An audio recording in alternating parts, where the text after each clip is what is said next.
बिहार विधानसभा का घेराव करने के मामले में प्रशांत किशोर पर अब एफआईआर दर्ज हो गया है, जिस पर पलटवार करते हुए प्रशांत किशोर ने कहा कि गरीब लोगों की आवाज उठाने के लिए यदि एफआईआर होता है तो एक के बदले में 10 एफआईआर करे, कोई चिंता की बात नहीं है। वहीं बिहार विधानसभा के अंदर हुई हाथापाई मामले में प्रशांत किशोर ने नेताओं को घेरते हुए बोले कि जब शराब और बालू माफिया विधानसभा के अंदर बैठेंगे तो मारपीट होना सुनिश्चित है।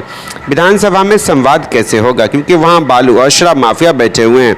तो तेजस्वी यादव पर पलटवार करते हुए प्रशांत किशोर बोले, तेजस्वी यादव चुनाव बहिष्कार करने की बात धमकी दे रहे हैं। वो धमकी नहीं दे, चुनाव बहिष्कार करके दिखाएं।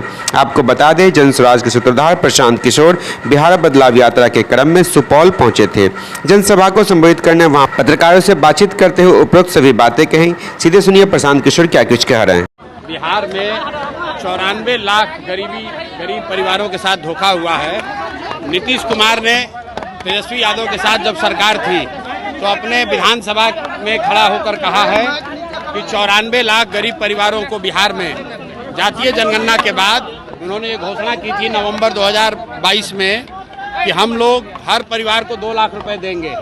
आज तक किसी भी परिवार को 1 रुपया नहीं मिला।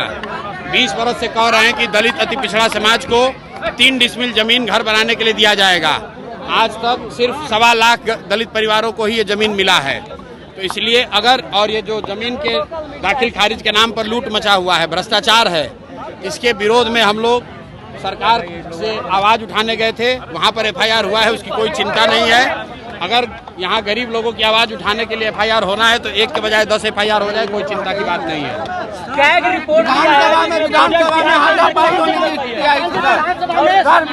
में हाथापाई की स्थिति आई है सर। विधानसभा में कल हाथापाई की स्थिति उत्पन्न हो गई, कैसे देखते हैं? विधानसभा में अगर आप बालू माफिया, शराब माफिया, गुंडा बदमाश को जिताकर भेजिएगा तो विधानसभा में मारपीट नहीं होगा, तो वहाँ पर कोई संवाद तो होने वाला है नहीं। ऐसे लोग को चुनकर जनता भेज रही है जिनको ना भाषा का ज्ञान है, ना विषय का ज्ञान है, तो सदन में जाते हैं और जनता का आवाज उठाने के बजाय वहाँ गाली गलौज करते हैं। और वो कल बिहार की जनता ने कल देखा है कि चाहे पक्ष हो या विपक्ष, दोनों का भाषा, दोनों का बात करने का तरीका, गाली गलौज, यही बिहार की राजनीति का संस्कृति बन गया है। और इसी को हटाने के लिए तो जन स्वराज की व्यवस्था बनाई जा रही है। जी ने अपना रिपोर्ट दिया है जिसमें बिहार सरकार अपना बजट खर्च नहीं कर पाई है और 70,000 करोड़ का कोई हिसाब नहीं है। देखिए, ऐसा है कि बिहार सरकार हर साल 40 से 50,000 करोड़ रुपया सरेंडर करती है, खर्च नहीं करती है। एक और गरीबी से लोग तबाह हैं, एक और लोग को रोजी रोजगार नहीं मिल रहा है। सरकार कहती है हमारे पास पैसा नहीं है, और दूसरी ओर 50,000, 40,000, 60,000 करोड़ रुपया ये सरेंडर कर रहे हैं। तो ये दिखाता है कि सरकार की कितनी बड़ी नाकामी है।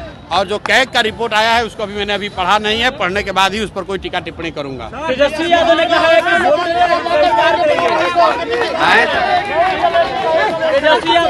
चुनाव का बहिष्कार करेंगे, क्या कहेंगे इस पर?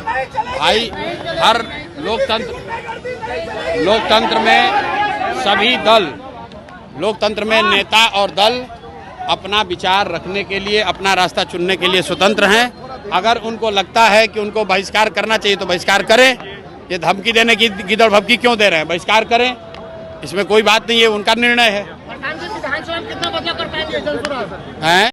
अब तक के लिए बस इतना ही। ताजा खबरों के लिए दर्पण 24 न्यूज को फॉलो करें और लाइक करें। सब्सक्राइब कर बेल आइकन दबाना ना भूलें। अगर आप हमें फेसबुक, ट्विटर, इंस्टा के माध्यम से देख रहे हैं तो फॉलो करना ना भूलें और यूट्यूब पर सब्सक्राइब अवश्य करें। चैनल से संपर्क करने के लिए नीचे दिए गए नंबर पर संपर्क करें।